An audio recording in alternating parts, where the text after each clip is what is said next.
Hola, com va? Soc lo Javi Off, benvinguts al canal d'Escacs en català. Avui veurem la 8a ronda del Campionat del Món d'Escacs 2021. Som a Dubai a 5 de desembre de 2021, amb blanques el vigent campió Magnus Carlsen i amb negres el guanyador de torneig de candidats Ian Nepomniachtchi. Magnus Carlsen va sortir amb E4, obertura peu de rei. En aquest match Magnus Carlsen va alternar E4 i D4. Ara tocava E4. E5, joc de peu de rei, cavall F3 atacant a E5, i en aquesta posició les negres tenen tres grans respostes, tal com van veure l'important vídeo Joc de peu de rei variants del canal d'Escacs en català. La més popular era cavall C6, repassem una mica la teoria, defensant el peu atacat de E5, i a partir d'aquí sortia Ruy López, italiana, escocesa, etc. La segona més popular és cavall F6, defensa Petrov, que també l'han vist, i la tercera era D6, defensa Filidor. Doncs bé, aquí les negres van plantejar amb cavall F6, defensa Petrov, atacant al peó de A4. Et recomano molt també el vídeo Introducció a la defensa de Petrov del canal d'Escacs en català. Repassem la teoria. Quan les blanques es troben la defensa de Petrov, tenen tres grans respostes. Poden seguir la línia principal de Petrov, que és cavall per E5, i després de D6 el cavall torna endarrere. Llavors les negres maten ara sí el peó de E4, i a partir d'aquí podies fer cavall C3, atac Nimzovich, o bé reina E2, l'atac Kotzio, o bé D4, atac clàssic, entesos? És a dir, línia principal, el més popular, cavall per E5, es fa fora el cavall, torna endarrere, cavall per E4, i a partir d'aquí cavall C3, atac Nimzovich, atac Kotzio o atac clàssic, entesos? Què més poden fer les blanques davant la defensa de Petrov? Doncs la segona resposta més popular era D4, que era atac modern, o bé també cavall C3, també és popular, que és l'obertura dels tres cavalls, entesos? Doncs bé, aquí Magnus Carlsen va plantejar D4, atac modern. Repassem la teoria de la Petrov. Les negres davant l'atac modern poden matar dos peons, o bé el peó de A4, que és el més popular, o bé el peó de D4, entesos?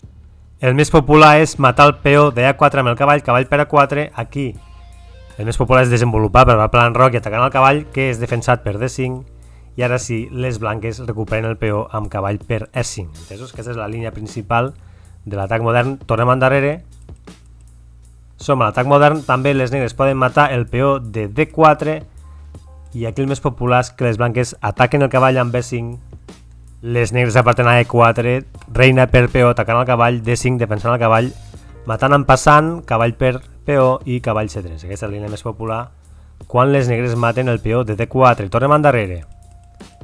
Com dèiem, som a la defensa de Petrov. Magnus Carlsen planteja amb D4 l'atac modern, i la partida va continuar amb cavall per E4, que és el més popular, alfil E3 atacant el cavall, D5 defensant-lo, i cavall per E5, Magnus Carlsen recupera el peó perdut, cavall D7 atacant el cavall, cavall per cavall, alfil per cavall, cavall D2 atacant el cavall per cavall, alfil per cavall, alfil D6 preparant per l'enroc, i aquí Magnus Carlsen es va enrocar per la banda de rei. Som en una posició completament simètrica, però als escacs la simetria no pot durar per sempre. Entesos? Aquí les negres no es poden enrocar per la banda de rei. Per què?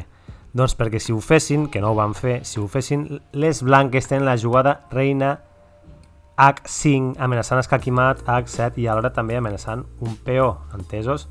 Reina H5. La manera que tindrien les negres de salvar aquest peó i de salvar l'escaquimat alhora seria tot fent F5, tallant la diagonal de l'alfil i alhora també tallant l'horitzontal de la reina. Però això implicaria una feblesa a la casella E5, on s'hi podria instal·lar una peça que no podria ser expulsada per cap peó de les negres, entesos? I previ bescanvi d'aquest alfil de caselles negres, que és el que està controlant aquesta casella, si es bescanvien els alfils, les blanques podrien instal·lar una torre a D5 que, insisteixo, no podria ser expulsada per cap peó, i si la volen bescanviar, doncs les blanques es quedarien amb un peó passat, entesos? Perquè aquesta peça estaria defensada per aquests peons i aquest també. Doncs bé, això implicaria una feblesa, i per tant tornem endarrere. Les negres no es van enrocar per la banda de rei. Aquí Ian Nepomniachtchi es va estar pensant 17 minuts a veure què feia, i va jugar H5. que això és un moviment que dius, què fas? Perquè a veure, H5 amb una partida de blitz ràpida s'entén, però amb una partida de final de campionat del món, doncs diria que és dubtosa. Com a mínim l'ordinador no te la recomane. Doncs bé, el peó d'H5 ara està defensat per la torre, per tant, reina H5 ja no és possible. Jo, humilment, crec que aquesta opció no és correcta. Si vols iniciar una tempesta de peons per la banda de rei, jo primer m'hauria enrocat per la banda de reina, no? Jo hagués fet alfil aquí, reina aquí, t'enroques per la banda de reina i després inicies tempesta de peons per la banda de rei. Però Magnus Carlsen, després d'aquest enigmàtic H5, es va estar pensant i calculant durant 45 minuts, Déu-n'hi-do, 45 minuts, i després de 45 minuts analitzant-ho tot, Magnus Carlsen va decidir fer reina u escac, i aquí Nihan Nepomniachtchi, en lloc de tapar l'escac, va fer rei F8. Doncs bé, anem a analitzar una mica la posició. Les negres amb H5 el que volen és activar aquesta torre, és a dir, tempesta de peons per la columna H i després intentar obrir la columna H, tal com vam veure als vídeos problemes tàctics número 14, 15 i 13, si no recordo malament, i així poder atacar a l'enroc contrari amb la columna H oberta. Entesos? Llavors, tornem endarrere. Magnus Carlsen va decidir fer l'escac amb la reina. El més natural seria haver fet l'escac amb la torre, no? Fent torre E1 escac. Però per què ho va fer amb la reina? Doncs, després de 45 minuts pensant, va decidir fer-ho amb la reina per iniciar una bateria amb el seu alfil i poder, després de fer reina E1 escac, poder forçar un bescanvi d'alfils, ja que aquest alfil emprenya molt, ja que aquest alfil ajuda molt a la tempesta de peons del peó H, entesos?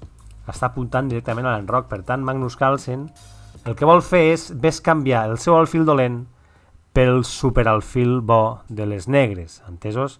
Iniciant aquesta bateria cap aquí. La partida va continuar, com hem dit, amb rei F8, alfil B4, amb la idea de bescanviar els alfils, reina E7, defensant l'alfil. Es va produir un bescanvi d'alfils i després va fer reina D2, Magnus Carlsen connectant torres. Torre E8 activant la torre que estava dormint, torre de A a E1 fent el mateix Magnus Carlsen i torre H6. Aquí les negres volen activar la torre de la columna H.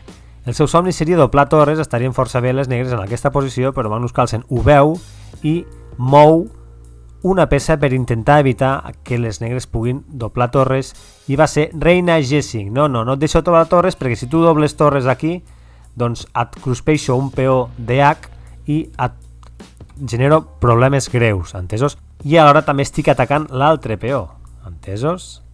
C6 defensant el peó, Magnus Carlsen va descanviar torres a la columna E, torre per E8 escac, alfil per E8, torre E1 ocupant la columna oberta i activant la torre, reina F6 proposant un bescanvi de reines que Magnus Carlsen va refusar.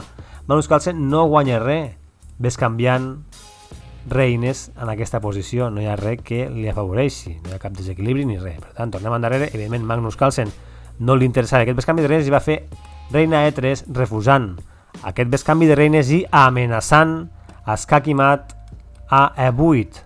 Entesos? Alfil D7, apartant l'alfil i defensant a E8, evitant escac i mat a E8, H3, evitant que l'alfil pugui vindre a G4 a molestar, H4 assegurant el control d'aquesta casella que en un final hipotètic les negres poden fer escacs per repetició si el rei està sol, ja que el rei doncs, no podria sortir d'aquestes dues caselles ja que està controlada aquesta casella G3, entesos?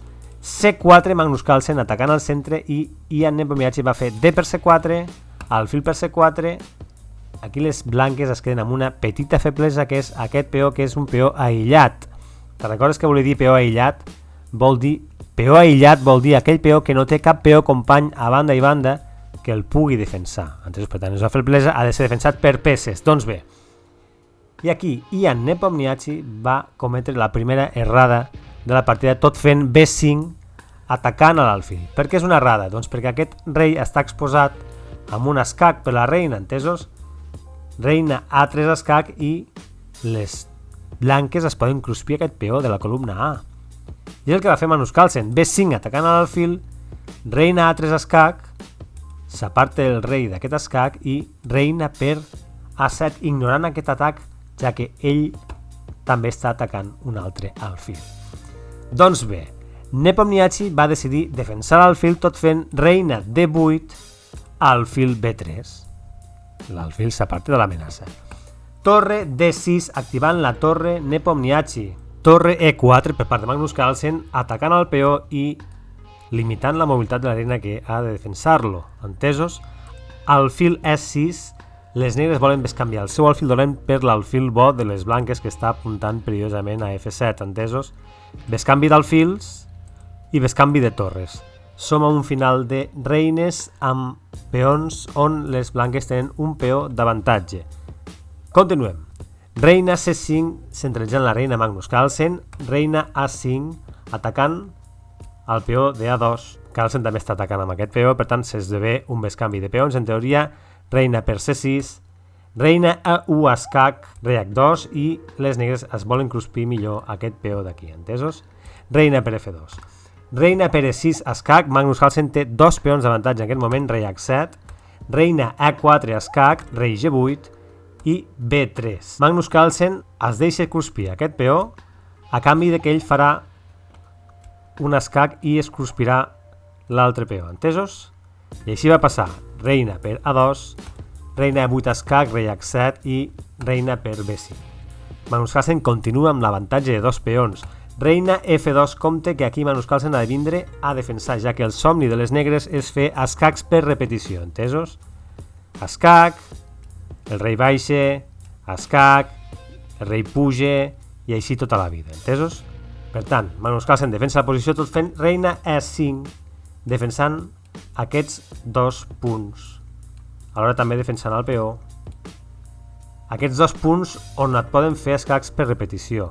Reina B2 atacant el peó, reina A4 intermitja, escac, rei G8 i reina D3 defensant el peó, defensant tots dos peons. Reina F2, compte que aquí t'amenaça un altre cop amb els escacs per repetició o bé els escacs per repetició.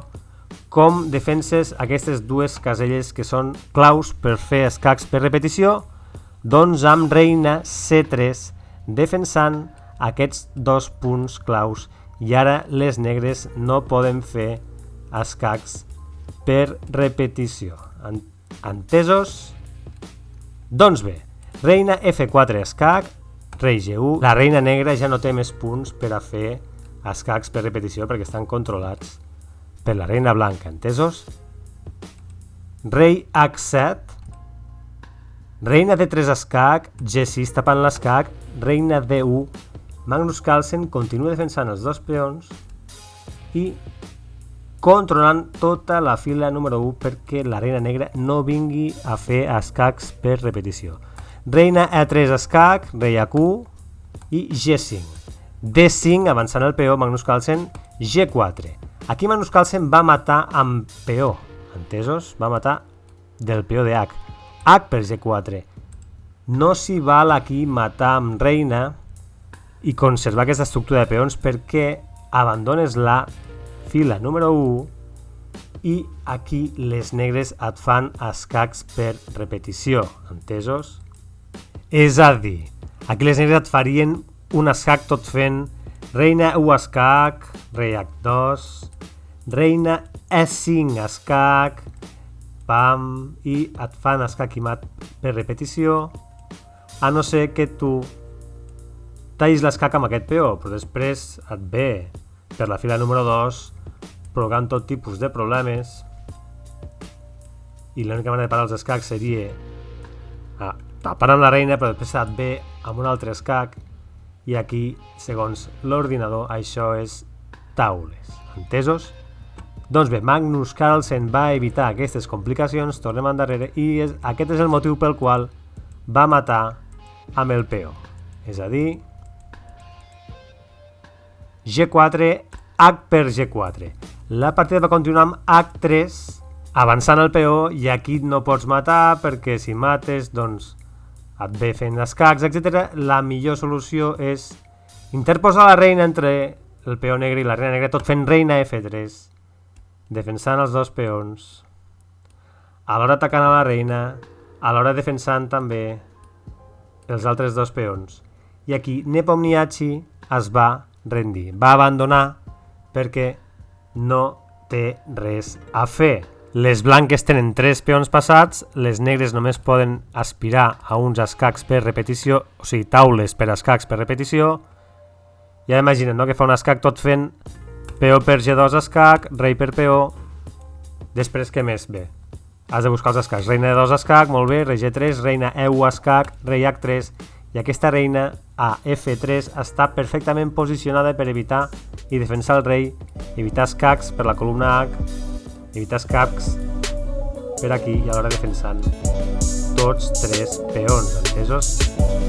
Doncs bé, segona victòria de Magnus Carlsen, ja guanya per 2 punts de diferència el match de campionat del món. Fins aquí aquest vídeo d'escacs en català, espero que t'hagi agradat tant com a mi i ens veiem una propera ocasió. Merci, adeu.